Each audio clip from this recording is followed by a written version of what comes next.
All right, art fans, welcome back. We're on the last leg of our grade 12 art exam series deep dives. That's right. And today it's all about contemporary South African art, Yeah, which is super exciting. really is. Last time we were grappling with the intensity of resistance art, Yeah, really powerful stuff. but now we're moving into a space where artists are tackling identity, social commentary.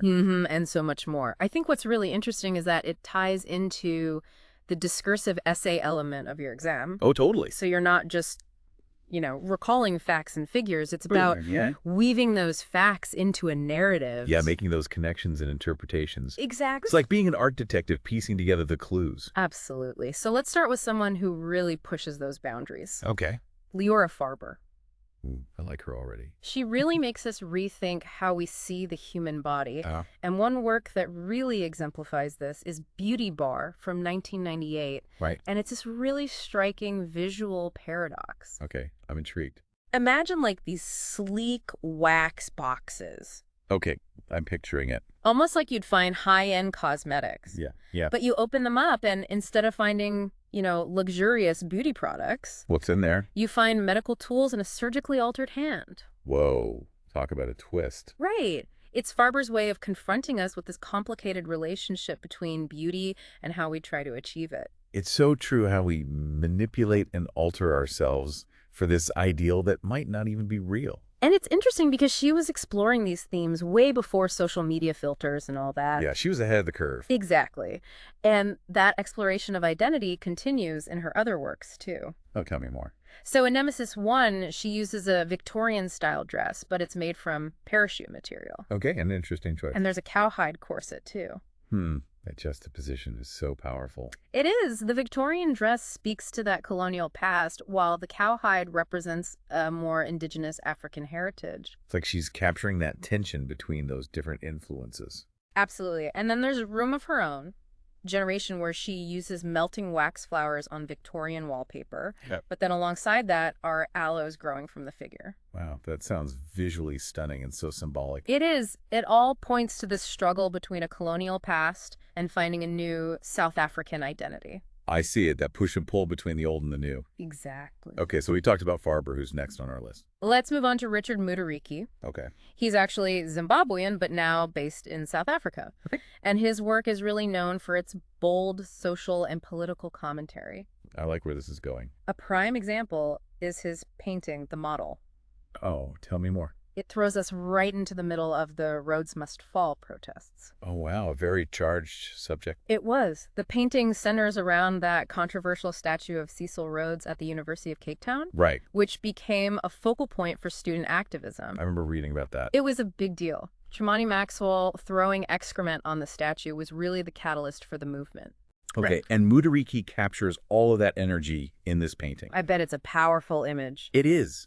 There are ancient African artifacts surrounding this statue. Then you've got portraits of Rhodes in abstract styles. Okay. And even engravings on the UCT building referencing the protests themselves. Wow. He's really packed it all in. He has. And then there's the vibrant colors and distorted perspective. Okay. It's a deliberate nod to Cubism. Ah. I see a style that historically appropriated African art. Exactly. And by reimagining it, Mutariki's challenging that colonial narrative and reclaiming African artistic expression. It's like he's saying we'll tell our own stories in our own way. Yes. And there's also this soapstone Zimbabwean bird on a shelf in the painting, Okay. which connects to Mutariki's own experience. How so? He wrote a blog post about visiting Rhodes's home and seeing all these stolen African artifacts. Oh, wow. So it's this poignant reminder of the cultural theft that went hand in hand with colonialism. Powerful statement for sure. It is. Mutariki's work is a real call to action to confront that legacy of colonialism, to fight for social justice. Absolutely. Using art as a weapon to dismantle those old power structures. Love that idea.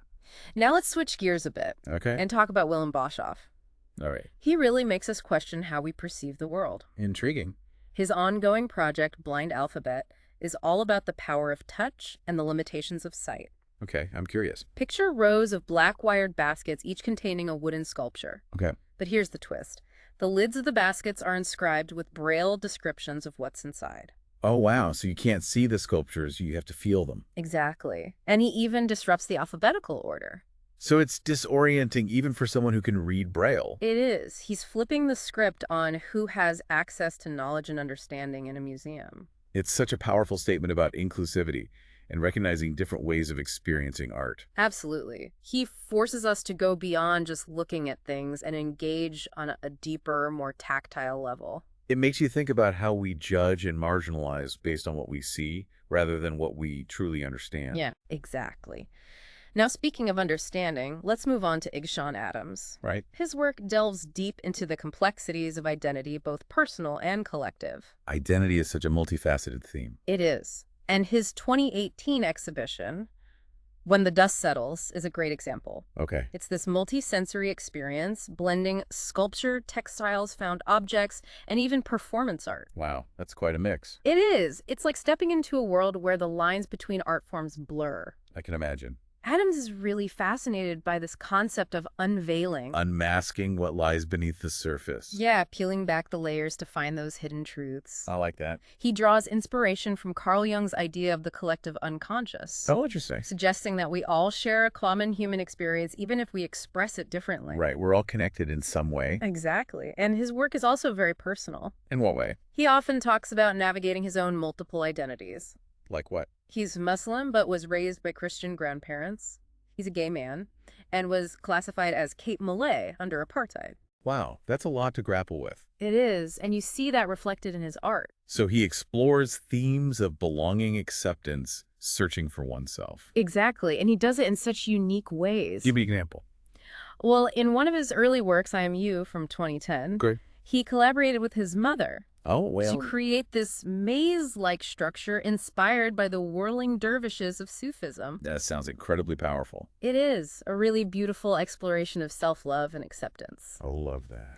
And then there's his performance piece, Bismillah, from 2014, Okay. where his father actually plays a central role. Wow, so personal. It is. It explores themes of death and the fragility of life. Heavy stuff. It is.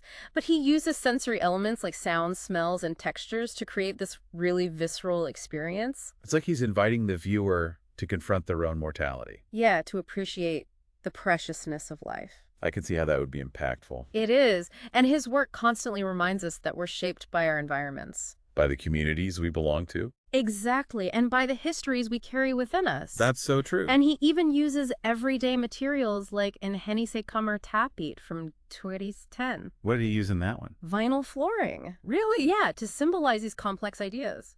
It's fascinating how he elevates the mundane to the level of art. It is. Now let's shift our focus to Nandifa Mtambo. Okay, tell me about her. Her work explores those boundaries between human and animal, Interesting. often with a focus on the female form. I'm intrigued. Her main material is cowhide. Cowhide. Yeah, which she uses in this really unique way. She actually molds the hides against her own body. Oh, wow. So it's like a direct imprint. It is, Yeah. creating these incredible sculptures that merge the female form with animal skin. That sounds powerful. It is. It challenges our traditional ideas of femininity and beauty. Okay. In Bulungu Bisikala Segutsanvo from 2013. Okay. The cowhide forms are both abstract and figurative, creating this tension. Yeah, I see it. It's like she's asking us to rethink our perceptions of the body, what it means to be female, those boundaries we create between ourselves and the animal world. I like how she's pushing those boundaries. It's very thought-provoking. It is. So we've covered quite a range of artists already. We have, but we're just getting started. Oh, there's more. There's so much more to explore. Well, I'm hooked. Let's keep going. I'm happy to lead the way. All right, so much to unpack here. I'm loving this journey through contemporary South African art. Right. It's amazing how these artists each bring their own unique voice to the conversation. Yeah, and seeing those connections between them, even when their styles are so different. It's fascinating, isn't it? So where do we go next on our artistic adventure? Lead the way. Who's next on our list? Well, let's talk about someone whose work is a bit more, let's say, playful, even provocative. Oh, I like the sound of that. Who are we talking about? Wilma Cruz. Cruz. Oh, right. The baboon lady, as some people call her. Yeah. I've seen some of her sculptures online. They're definitely memorable. Memorable is one way to put it. Okay, so what makes her work so unique? Well, she often features human and animal figures, particularly baboons, interacting in ways that challenge our assumptions about power and agency. Okay. I can see how that would be provocative. Yeah. For example, there's her piece, Poor horse heard 11. That rings a bell. Isn't that the one with the horse? It is, but it's not your typical majestic steed. Oh, right. This horse looks exhausted, way down. Exactly.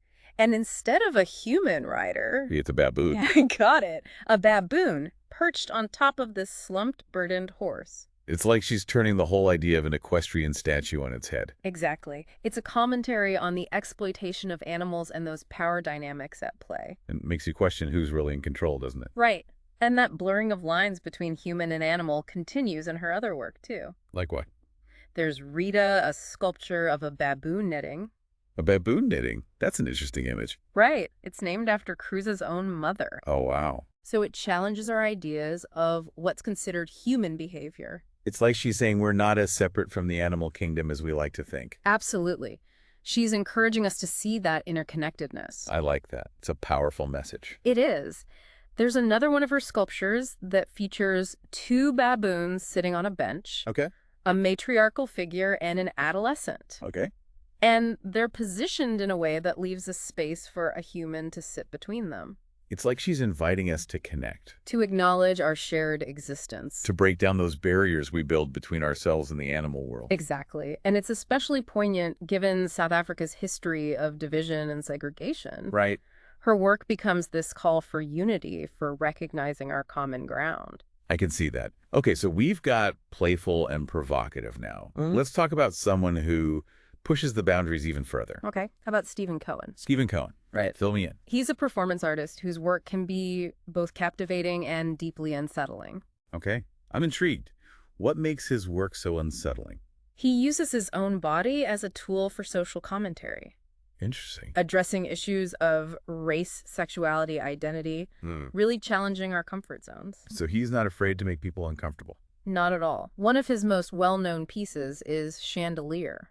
Chandelier. Oh, I think I read about that. It was performed in a squatter camp that was being demolished. Right. He wore this elaborate costume with an actual chandelier. Yes. Yeah. And he moved through this environment of destruction interacting with the residents and the demolition crew. Wow, that's intense. It was. It sparked a lot of debate about the role of art in social I commentary, can imagine. whether it crossed a line into exploitation. Yeah, that's a tough one. It is. And he layers his performances with all this symbolism drawing on both his African and Jewish heritage. So he's blending those different influences together. He is. For example, in Chandelier, he incorporated the sounding of a ram's horn and the singing of the mourner's Kaddish. The Jewish prayer for the dead. Yeah. Wow, that's powerful. It is. And like Igshon Adams, he often performs outside of traditional gallery spaces. So he's bringing art directly to the people. Exactly, making it a part of everyday life. That's awesome.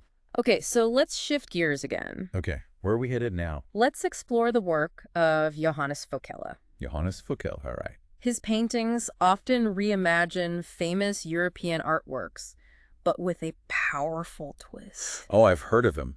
Doesn't he insert African figures and symbols into those classic works? You got it. He layers in this commentary on colonialism and cultural exchange. It's like he's reclaiming those narratives. Exactly.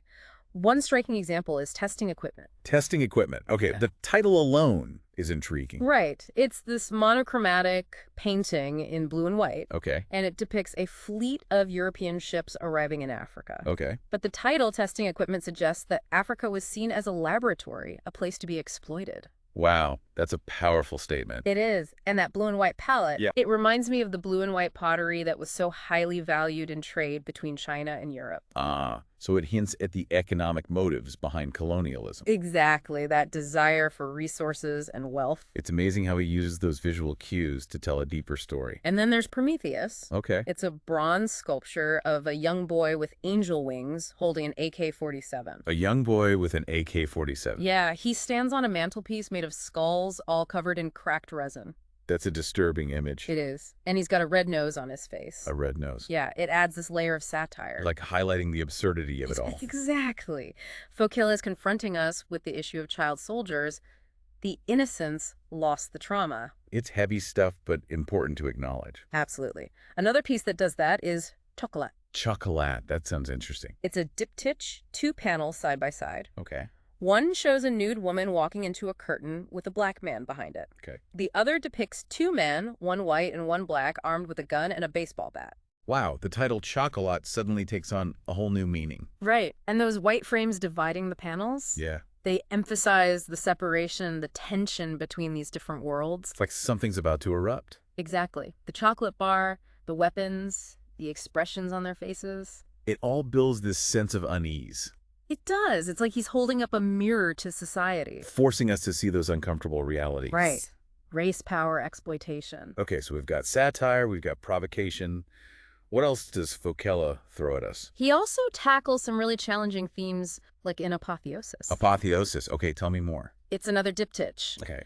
This one shows a chaotic scene with angelic and demonic figures, Okay. juxtaposed with a panel filled with elongated oval shapes filled with string. String. Yeah, like wounds being stitched up. Oh, wow. That's a powerful image. It is. It makes you think about violence, trauma, and the search for healing. But also silencing, maybe? Mm. Like those wounds are being stitched shut, preventing the stories from being told? Exactly. And those contrasting styles, the classical figures with the abstract forms. It adds to that sense of dissonance, right? It does, reflecting the complexity of these issues. Okay, so Fokela's work is not for the faint of heart. Definitely not. It's meant to provoke, to challenge. To make us think critically about the world. Absolutely. One piece that really struck me was altruistic narcissism. Oh, yes. That's a powerful one. It's a series of 4 monochromatic paintings, all in sepia tones, depicting different forms of suicide. The title itself is so interesting. It is altruistic narcissism. It's like he's highlighting the contradiction between those two concepts. Right. And those sepia tones give it this aged archival feel. Like these acts of self-sacrifice have been happening throughout history. Yeah, and the first 2 paintings show men in religious garb with guns to their heads. Seemingly dying for their beliefs. But then the other 2 depict ordinary men, one even smiling with their hands shaped like guns pointed at themselves. It's that contrast that really gets you thinking. Right. Are these acts truly altruistic, or is there an element of ego involved? It's a complex question that Fokela forces us to consider. He's not afraid to tackle those tough topics head on? Nope, not at all. Okay, so there's one more Fokela piece I want to talk about. Which one? Peekaboo. Ah, yes. Full of symbolism. It is. That red nose shaped like the globe with Africa right in the center. And it's being held by this godlike figure. Right. Who's also holding a bag of money and a stash of AK-47s. It's brilliant, isn't it? The red nose, a symbol of charity alongside those weapons. It really makes you think about aid-powered intervention. The complexities of global politics. And with Africa positioned on the nose, it's like he's highlighting the continent's vulnerability. Like it's being toyed with. Right, and that godlike figure overlooking it all. Makes you question who's really pulling the strings. It does. Fokela's work is so thought-provoking. It is. It forces us to question the systems we live in. Okay, so we've explored so much incredible art today. We have. From playful baboons to thought-provoking paintings. From unsettling performances to powerful sculptures. Each artist offering their own unique perspective. Yeah, and reminding us that art can challenge our thinking and deepen our understanding of the world. Absolutely. So much to think about. Welcome back for our final deep dive into contemporary South African art. I'm so excited to wrap up this series with you, and I know you're ready to soak up all this knowledge for your exam. Absolutely, and I think Johannes Fokela's work is the perfect way to end this journey. Totally. His pieces are so layered and thought-provoking, they really stick with you. They do, and one that I think really highlights that is Tender Loving Care. Okay, the title sounds sweet, innocent even, but I have a feeling there's more to it. Oh, way more. The painting shows a well-dressed black man carrying 3 white figures on his shoulders. Okay, I'm picturing it, a woman, a child, and a man. Exactly. The woman's dangling a money note in front of him, and the man's holding a dog bowl to his face. Whoa, that's a powerful image. Yeah. It completely flips the script on that idea of tender, loving care. Right. Fokela's using satire to expose the power dynamics at play. How charity and care can be used to manipulate and control. It's like, even though the black man is well-dressed, suggesting success, he's still burdened by these figures who seem oblivious to his struggle. Exactly. It's a commentary on how, even with economic advancement, true equality can remain elusive. It's a powerful reminder of the lasting impact of colonialism and racism. Definitely. Now, let's revisit Peekaboo for a moment. Yes. I'm still thinking about that red nose shaped like the globe with Africa right at the center. It's such a clever use of symbolism, right? It is. The red nose usually associated with laughter and charity, juxtaposed with the figure holding money and AK-47s. It makes you question everything: aid, power, conflict, the motives behind global intervention. And with Africa right there on the nose, it's like Fokela is highlighting the continent's vulnerability in the global landscape. Like it's being toyed with, subject to a game with real consequences. Exactly. And that godlike figure looking down on it all just adds another layer. It does. Makes you think about those forces shaping our world, the power dynamics, the economic interests, the role of religion.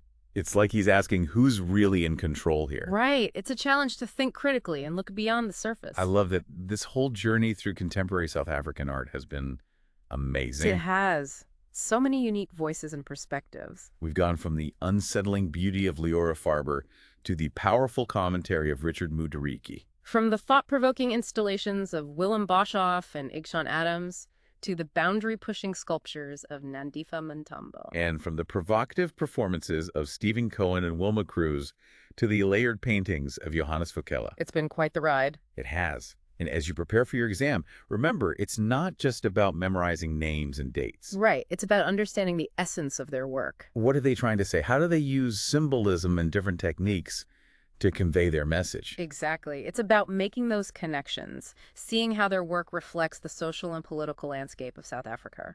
And finding your own interpretations, forming your own arguments, and expressing them in a clear and compelling way. That's what will make your essay stand out. Absolutely. This deep dive has been like a masterclass in critical thinking, a crash course in understanding not just art, but the world through the eyes of these incredible South African artists. It's been a pleasure exploring this with you. Likewise. Now go out there and create your own masterpieces.